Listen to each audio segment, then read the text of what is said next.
Shut up and sit down.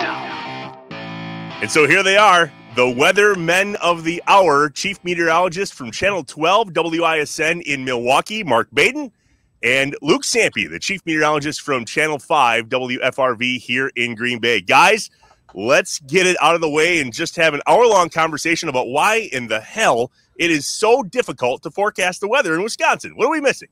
That's only for Sampe. I've never been wrong. I don't know what you're talking about. Mark, I worked with you for too many years. You taught me everything I know. You're right. Thankfully, you knew everything that before you ever got to me, so I didn't ruin any habits that you already had that were the correct way of forecasting. It's always a challenge, you know. I mean, Sampe loved it so much in Wisconsin, he never moved. So he loved that lake so much that he wanted to just prove himself wrong so many times that the lake does. It's always fun to have the lake next door. Inside Wisconsin is all about the people, the stories, and the patriotism of America's Dairyland. All of us have fond memories of growing up watching our favorite weather people.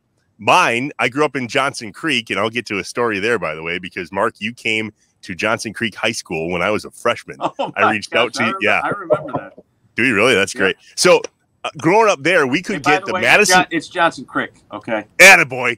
My family has been pissed off at me because I keep calling it Creek, and they're like, "What happened to you? What are you doing?" I grew up watching Elmer Childress on Channel 15 out of Madison, right? Because we could get both stations. Out of curiosity, do you guys have people from Wisconsin walk up to you and just talk about how much of a part of their life that you guys have been, or are we all just buried in our iPhones now, and maybe that's a thing in the past? 100%. You still, for me, it's always usually the grocery store or maybe Menards or something like that. And when I'm not in a suit and I'm not in this mode, I'm on, family time mode.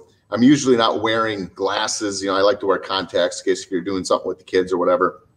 And so you first get the long look, and then once they put two and two together, and then usually the weather comment will happen. Oh, it looks like it's a nice day today. Is it going to stay that way or something like that? And I welcome that.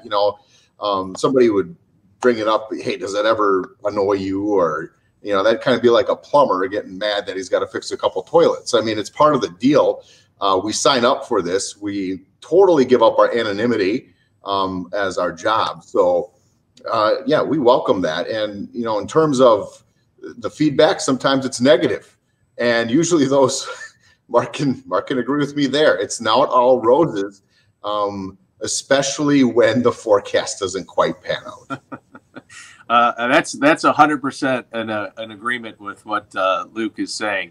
For me, I'll just take the example of being able to cover the Bucks victory parade. It was fantastic. 300,000 people is the estimate downtown. So a lot of people are coming up. Of course, what's the first thing they ask me about? Is it going to rain? Is it going to rain? Is it going to rain? Thankfully, I said no, and it didn't rain, so that was good. But it's always you become really a small part or kind of almost a piece of their family at times. Now, I mean, local television is not what it once was. And so, I mean, there's not nearly as many young people that are watching as there were at one time. Everybody has so many other options that are out there. But there still is. The ones that I laugh at are the ones that now have their own kids, and they come up to me, "Oh, you talk to my grade school." And I'm like, ooh, yeah.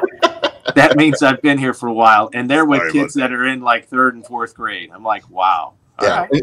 I just had a kid from West of Pier, probably a junior weather fanatic, came in, watched the 6 o'clock show, and we were talking at the end of it, and he goes, I remember when you first came here, when I was in like 4th grade.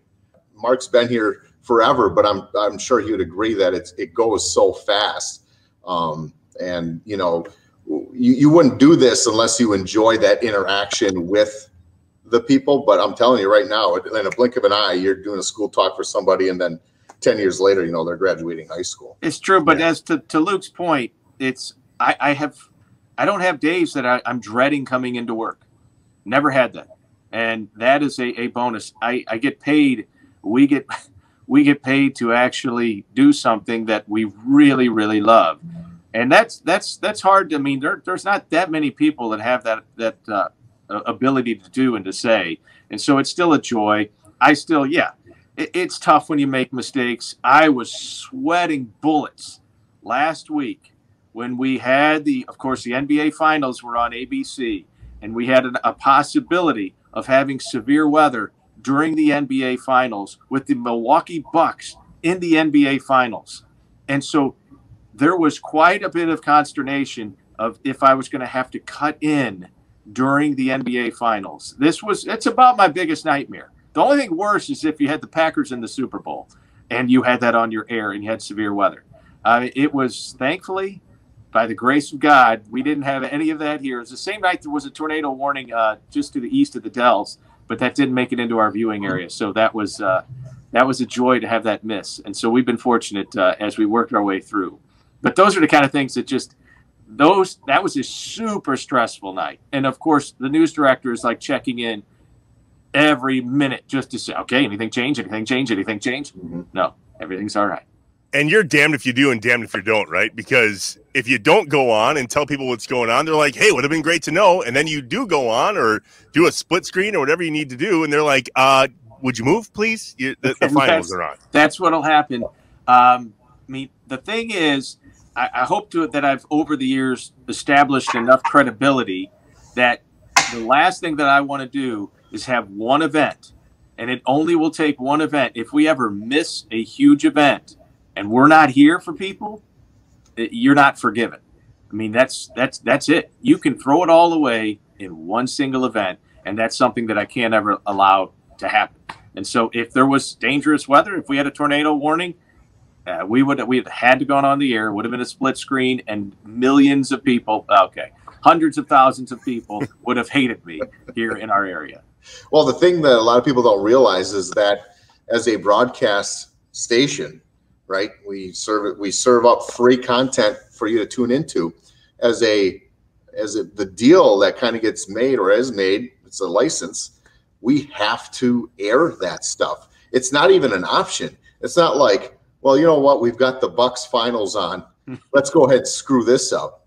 It's not even an option. The penalty that we would get fined from the FCC for not airing it you could lose your license. The penalty is that severe, especially if there were people that got hurt.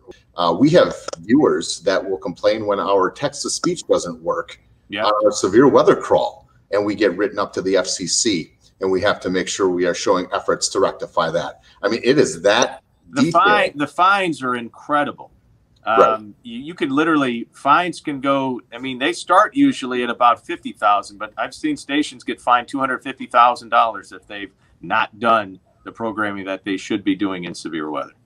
Yeah, crazy. Well, let's talk about some of those weather events when we come back here on Inside Wisconsin with Mark Baden from Channel 12 in Milwaukee and Luke Sampe, the chief meteorologist at Channel 5 here in Green Bay. We are Inside Wisconsin. Helpful critiques, ideas, great stories, people we should know, the great bar in your town, the fish fry you want to know, the fish boil, anything that you want to reach out to us with. We are happy. We are here. You can be the inputters. We're here to listen. Shut up and sit down.